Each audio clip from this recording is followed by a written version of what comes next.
Алмамбет качан каза болгон? Кайсы жерде? Билесизби? Эгер каза болгон болсо.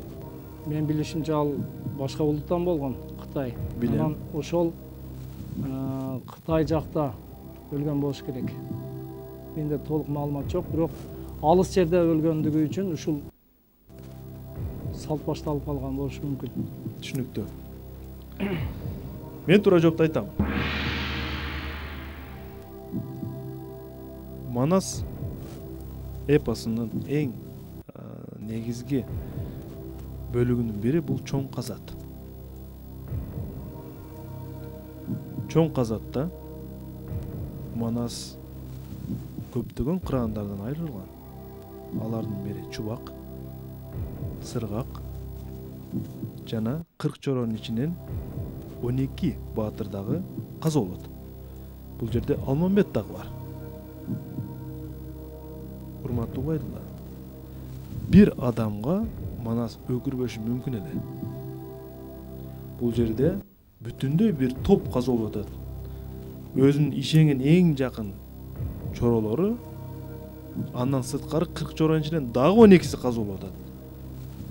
Эгерде жекелик мааниде айта турган болсок, бул жерде Кошой да каза болушу мүмкүн, Бакай да каза болушу мүмкүн, атасы Жакып да каза болушу мүмкүн. Жок, ал учурларда Манас баатыр өкүргөн эмес. Ушул учурда гана, мындай айтканда 16 эң жакын адамдан ажыраган учурда гана Манас өкүрүп келген дейт узактан. Өкүнгөн дейт да. Эми бул жерде жооп 16 адам айтылып атат. Ошон үчүн гана өкүргөн Манас деп атат. Убайдулла мырза Алмамбет гана өлгөндө деп атат. Ордого салам. Сагынбек Маманов. Урматтуу алып баруучу, чынында биз күбөбүз, бирок адилеттүүлүк жогору дейт. Ошондуктан бул жерде бир гана Алмамбет деген туура эмес болуп калды. Ошондуктан эми реал адилеттүү болуп, мүмкүн телекөрүүчүлөргө ыйгарсак туура болот. Биздин команда ой боюнча. Булутбек Умаровдон угайлык.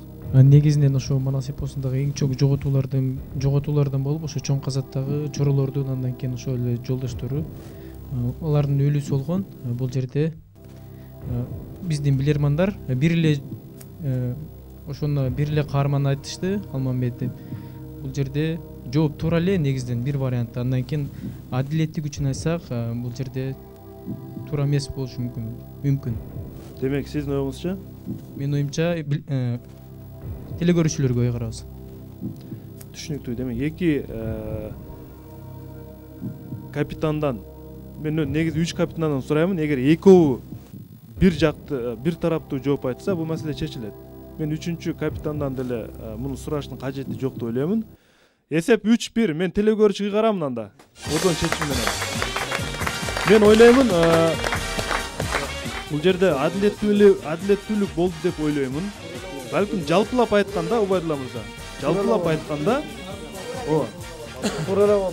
демек, Бекен Абдыкалыковго биз 1400 сом утушту ыйгарабыз. Телекөрүүчүгө бир кол чабылат.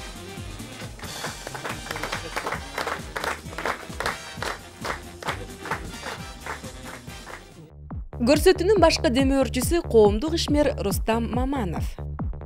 Келечек интеллектуал жаштардын колунда. 5-чи раунд. 5-чи раунд.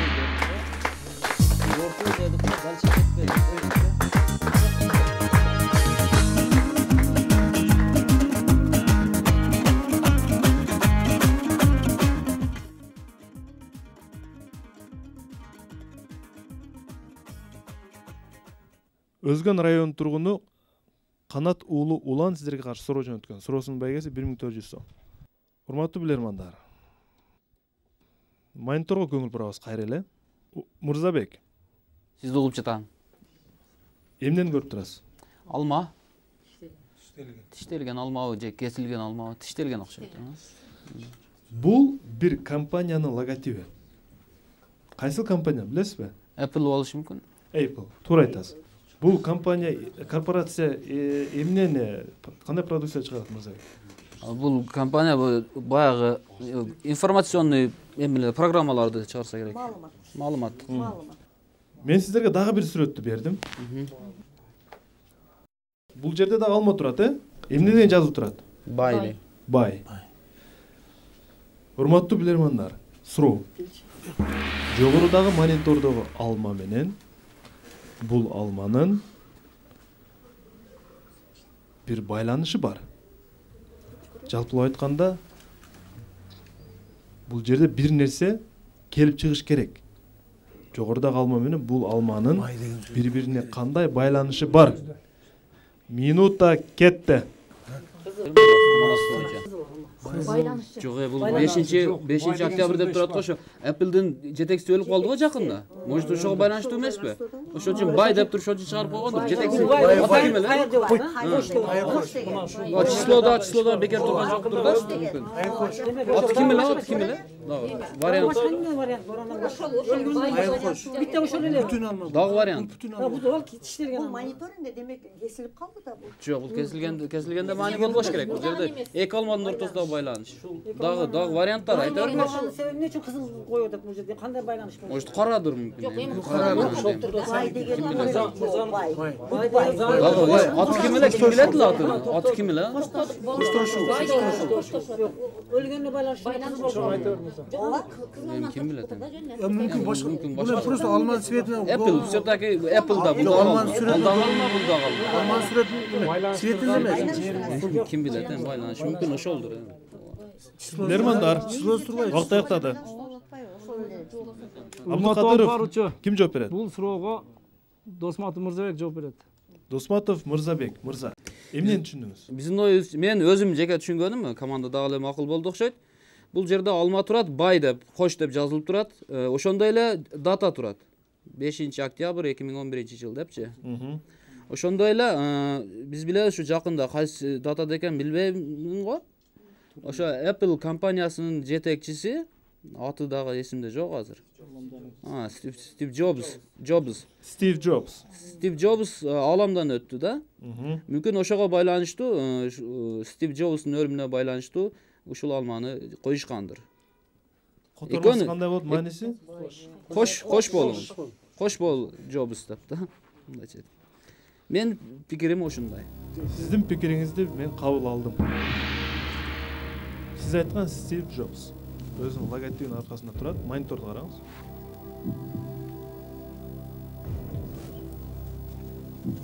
Сиз айткан ошол колуңуздагы сүрөттүн бурчунда турган дата 5 октябрь 2011 жыл. Apple корпорациясынын негиздөөчүсү Стив Джобстун ааламдан өткөн күнү. 57 жашында каза болду. Компаниянын күйөрмандары Стив Джобска көңүл айтуу максатында Apple мындайча айтканда алмага кош, кайыр кош деген максатта көңүл айтуу ырымын кылышкан. Жоңуңуз туура. 4-1 эсеп.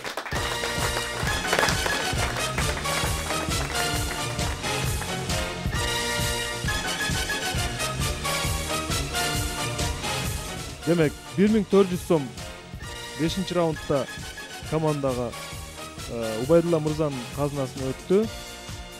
4700 сом утушка команда ээ болуп атат. Азырынча есеп 4-1. Досмия – центр торжеств. Организация свадебных церемоний. Молодых встречают девушки-модели в национальных костюмах под оригинальное музыкальное оформление. Фуршет, фото и видеосъемка для влюбленных. Также обряды по-кыргызски – нике-кыю, казузату и чачала. Полная организация церемонии бракосочетания в центре торжеств Досмия. Телефоны для справок 53 39 90 890 890. Oyun улантылат. 6 раунд. 6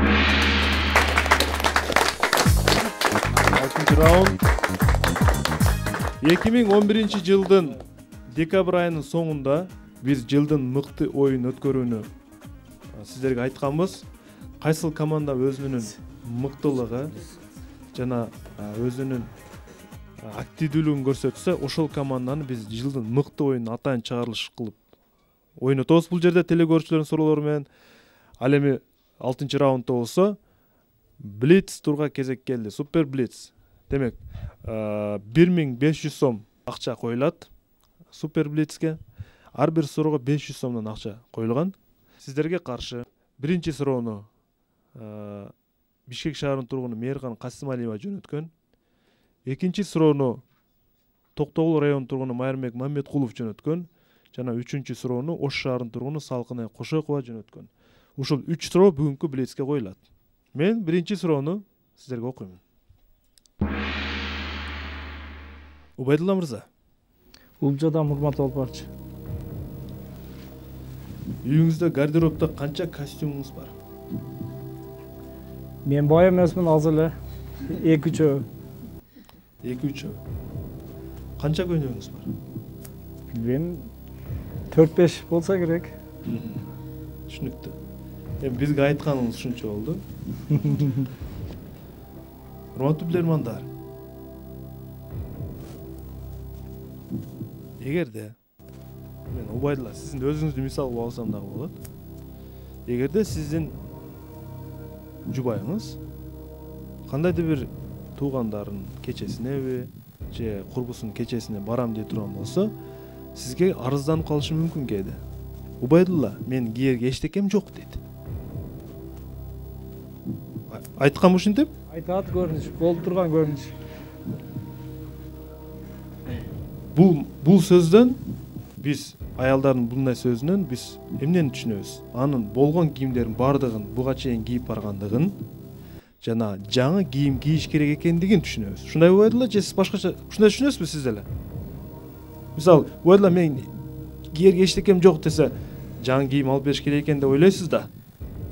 Жаңы кийим алып бериш керек деп ойлойм. Мурдакыдан жадаганын түшүнөм. Жаңы болуп көрүнгүсү келгенин түшүнөм. Жаңы кийим. Түшүнүктүү. Эми эгер сиз жана мен бардык эркектерге айтып атамын, кийерге эчтекем жок деп айтсаңыз, анда биз муну кантип түшүнүшүбүз керек анда? 20 секундда кетти. Эркек киши айтса, кийерге эчтекем жок десе. Кантип түшүнөбүз? Аялдар bundan тескеринче ойлоп да, өзү. 20 секунд. Sen al degen üçüktep koyup olsun bunday. Дагы варианттар. Üçüktep dayardap koyup olsun, şotkалап, тазалап koyup olsun. Убакыт аяктады. Урматтуу Тынчтанабыз. алпарчы, бул суроого Сапарова Динара жооп берсин. Аял киши болуп. Динара, негизи өмүрлүк жолдошуңуз ушинтип сизге арызданганбы? Динара, кийерге эчтекем жок деп. Арызданган. Негизи сиз күйөөңүзгө эмне деп жооп бергенсиз ошондо? Өзүңүз. Бар алып ал дегенсиз. Мен дайым эч убактым болбой туруп калганда дагы эч болбосо бир кийимин жууп үтүктөп коем. Түшүнүктүү. Эми жоопду айттыңыз. Демек, жок. Кийимдер үтүктөлбөй, жуулбай калганда эчтек эмесин ачса, даяр кие турган эчтекеси жок болуп калса ошентет. Жуулбаган, үтүктөлбөгөн учурда. Демек жаңы кийим эмес, жуулбаган кийимди айтат. Ооба. Жуулбай анан үтүктөлбөй турса да. Сиз ушундай учур болгонбу? Жуубай үтүктөлбөй калган учурлар. Болсо керек эми. Анча-мынча. Эфирден антип айтпаңыз. Жок болгон эмес. Биринчи суроонун жообу туура.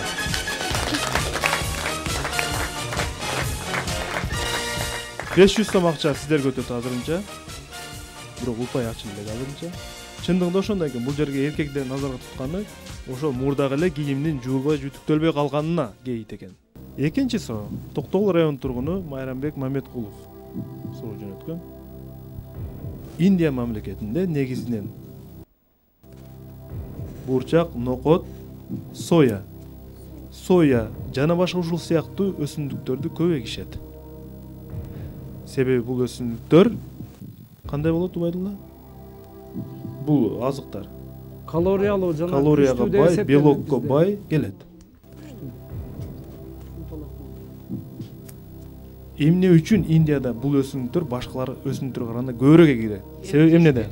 Ошо этин ордуна калориясы күчтүү болгондугу үчүн эле ошол эле.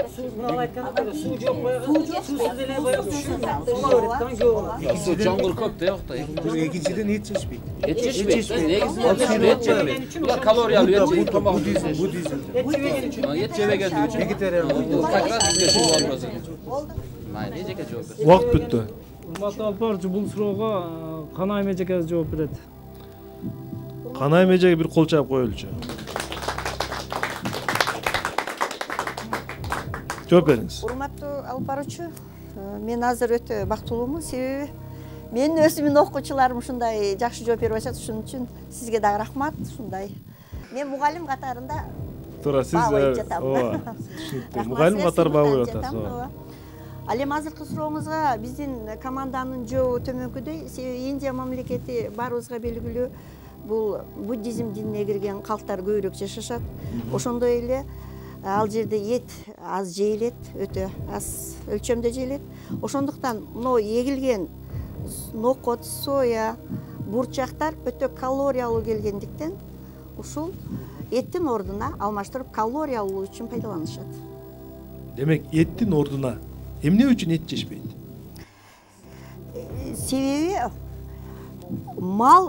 малды ыйык деп санашат ал жердечи. Тагыраак айтканда уйду. Уйду, ооба. Түшүнүктүү, мен жоопту кабыл алдым. Кимиси сиздин окуучуңуз бул жерден? Бардыгы. Убайдулла, сиздин окуучуңузбу? Мырзабекпи? Мен окуучусумун. Окуучусумун. Мырзабек. Сыймыктанам ушул эжеке менин окутуучум экендигине. Түшүнүктүү. Канайым эже, Мырзабек кайсы сабакты начар окуган? Ачык айтыңызчы, досума. Бул бардык эле сабакты жакшы окуган бала болгон. Өзгөчө тарыхтан эң жакшы деген бааларга жетишкен. Мырзабекке бир кол чаап коелучу.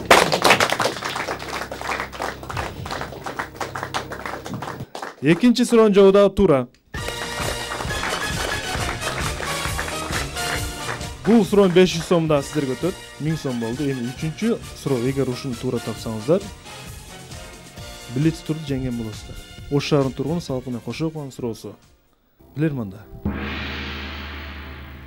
Ислам дини жалган айтууга тыюу салат. Ушундайбы? Калп сүйлөөгө тыюу салат. Бирок 3 шартта уруксат берилет. Биринчиси, эгер эки киши араздашып калса, аны жараштыруу үчүн.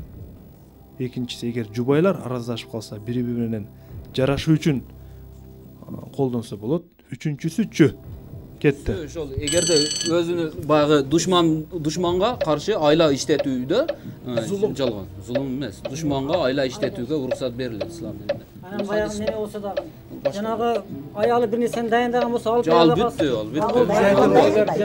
Душманга айла иштетүүдө хадисте кудушу деген жазган, калп айтууга уруксат берилет. Өз өмүрүнө коркунучтуу.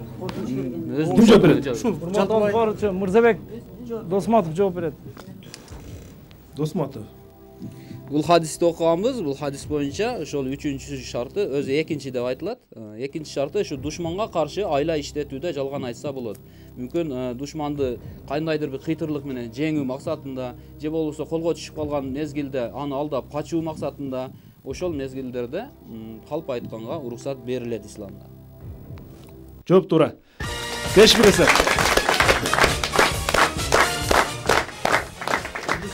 Билетстур команданын пайдасына чечилди.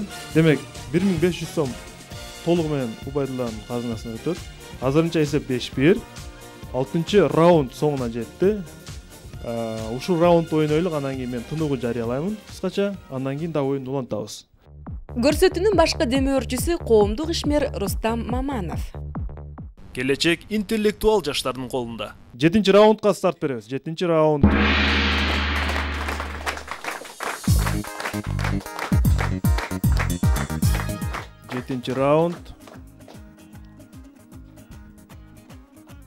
Бүгүн кышкы сериялардын биринчи туру. Ноокат районунун тургуну Абубакир Маматисаев сиздерге каршы суроо жөнөткөн. Суроосунун байгеси 1600 сом. Урматтуу билермандар, окулган суроо ушул сүрөт менен коштолсо, себеби ушул окуяга байланыштуу сүрөт. Убайдулла мырза, бул каерде тартылган сүрөт? Бул Тегеранда келишүүдө. 44-жылы Тегеранда. Канчанчы жылы? 44-жылы. 43-жылы. Суроону окуймун. Урматтуу билермандар, 1943-жыл 6-декабрь. Тегеран шаары. Тегеранда чоң үчтүк деп коет. Великолепная тройка деп. Ошол үчтүк сүйлөшүүлөрү аяктап, ар кимиси өз мекенин жөнөө алдында турган. Булар кимдер эле? Убайдулла. Сталин, Рузвельт, Черчилль. Булар Сталин, Рузвельт жана Черчилль. Үчтөр жабанын жетекчилери. Кимиси коляскада болгон? Рузвельт. Рузвельт коляскада болгон. Рузвельт коляскада болгондуктан мен суроону окуп атамын. Анын жардамчысы аны автомашинага отургузган соң Сталин аны менен коштошуу максатында анын колун кыса кармап, ага ак жол каалады. Ошондо Рузвельт: "Мен ойлойм, биз жакшы чечимге келдик" деп, жана бул келишим бизге жеңиш алып келет, дейт Рузвельт. Анда Сталин: "Албетте жеңиш биз тарапта. Менин буга эч кандай шегим жок" деп айтат. Андан соң Рузвельт машинасына отурат, машинасы жүрүп кетет. Колу менен эмненидир жаңсады. Кандайдыр бир колун кыймылдатты. Урматтуу билермандар, бул Рузвельт эмне үчүн колун жаңсаган? Эмнеге? Минута кетти. Мүмкүн ошондой деген болот. Киш көрсөткөн болушу мүмкүн. Дагы айта бергиле дагы. Эме дейт да? Бага азыр айтты. Жеңиш биз тарапта деп экөө тең өздөрүнүн мамлекетинин жалпы үчүлдүктүн жеңишин айткан жок да. Булар өз-өзүнүн жеңишин айткан. Кош берет деп атасың, мо деген. Америка менен немеден кетти? Советтер Союзу. Жок, Англияда бар. Англия өзү кетти, Черчилль кетти. Бирок экөө айтып атат. Onun жаңсасы эки вариант. Же мындай, же булушунда ошол эле вариант. Башка болушу. Башка жаңсоо. Механикалык көрүнүш. Дагы айта бергиле, дагы варианттар. Дагы эме деген болушу мүмкүн. Жок, азыр эмне дегендир? Жеңиш биз же үчөөбүз жеңебиз дегенди жок, андайды. Ачкына дегенде ол Сталин биз жеңебиз деп атпайбы? Сталин албетте жеңиш биз жакшы келишимге келдик деди. Рузвельт айтты. Биз жеңебиз деди эле. Албетте биз жеңебиз деп ол өзүн айтты да. Колун жазда эки вариант бар. Башка вариант чыкпаса керек. Жок, биз дегенди. Мен жеңем. Мынандай деген болчу. Урматтуу билермандар, убакыт аяктады. Убайдулла мырза, ким жооп берет? Урматтуу алып баруучу. Угуп атам. 30 секунддук бон салайлы. Кетти 30 секундда бон. Биргелик болсо жеңебиз деген. Биргеликте дебесе жок. Ошол точно эле кукиш кылышы мүмкүн. Бул болушу мүмкүн да ол. Бул жерде азыр айтышып атат. Ол жеңиш биз тарапта деле, албетте биз жеңебиз деп атат Сталинчи. Өзүн көрсөттү. Ал өзүн көрсөтүп атат. Жок, мен биз жеңебиз. Бирок мен сага көрсөтөм. Же биз экөөбүз, же байгылык кылышпоо дегенде болушу мүмкүн. Рузвельт Каирге барган, а? Азырга жок, ал жер Onun жаңса кандай эмне кылды? Onun жаңса отпайбы азыр? Бай коляска. Жок, колун атай ишара кылып көрсөттү. Окей дебей. Азыр жок, жаңса 30 секундда бонус аяктады. Ордо тынчтанабыз. Абдыкадыров мырза, ким жооп берет? Бул суроого Сапаров Мухаммед жооп берет. Сапаров Мухаммед мырза. Рузвельт колун кандай жаңсады?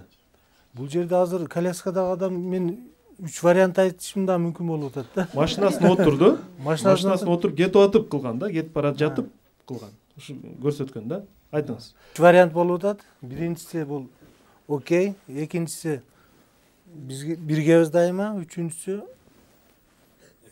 экөөбүз гана, эки мамлекет гана жеңишке жетишебиз деген. Сиз кайсысына басым жасайсыз? Кайсы вариантка? Окейге. Демек Рузвельт ушундай кол менен ишараны көрсөткөн. Жооп кабыл алдым. Урматтуу билермандар, менин ассистентим азыр сиздерге Рузвельт кандай ишара кылганын көрсөтөт. Урматтуу билермандар, Мурзабек, эмне үчүн ушинткен? Биргеликте жеңебиз деген да. Экөөбүз силер менен биргеликте жеңебиз деген болушу мүмкүн. Үчүнчүсүн кошпойбуз дешим. Ал ошентип ойлогон. Демек сиздин оюңузча бул биргеликте жеңебиз деген. Бул эки дегенди билдирип атат да сиздин оюңузча. Билесизби? Рузвельт, Черчиллди кошпойбуз деген маанайда айткан болушу мүмкүн. Сиз да колуңузду ушундай кылып турсаңыз эле, Мурзабек. Ошо Рузвельт. Жеңиш деген сөз латынча кандай айтылат? Виктория. В. Бул Виктор. Бул жеңиш биздики деген, жалпыбыздыкы. Бул жерде тарыхый маселе болгон, урматтуу билермандар. Дүйнө бөлүнгөн 3кө. Виктор, жеңиш биз тарапта деген. Эми Мухаммед мырза, кандай болду бия? Тарыхты бурмалап койдуңуз го. Бул вариантта болчу эле. бар эле, бирок сиз экинчини көрсөттүңүз. Жаңылышпаган жак болбойт дейт. Тилекке каршы жооңуздар туура эмес. 5-2 эсеп.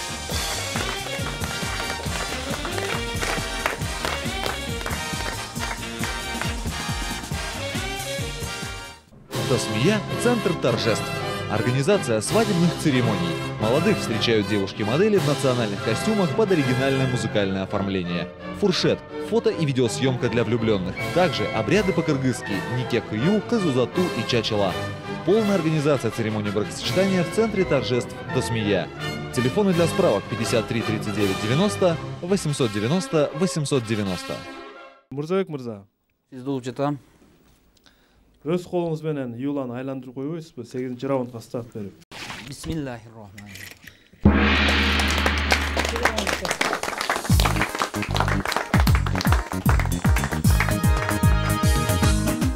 8-раунд 1700 сом акча коюлат. 5-2 билермандар 3 ұпай алдыда келе жатат. Кышкы сериялардын биринчи туру жана Убайдыл Абдыкадыровдун командасы бүгүн ордого келген. Мен азыр жаңы кошулган телекөрүүчүлөргө дагы бир жолу тааныштырып коеюн. Команданы жетектеп жаткан Убайдыл Абдыкадыров бүгүн. Мырзабек Досматов, Динара Сапарова, Мухаммед Сапаров, Али Мырзалиев,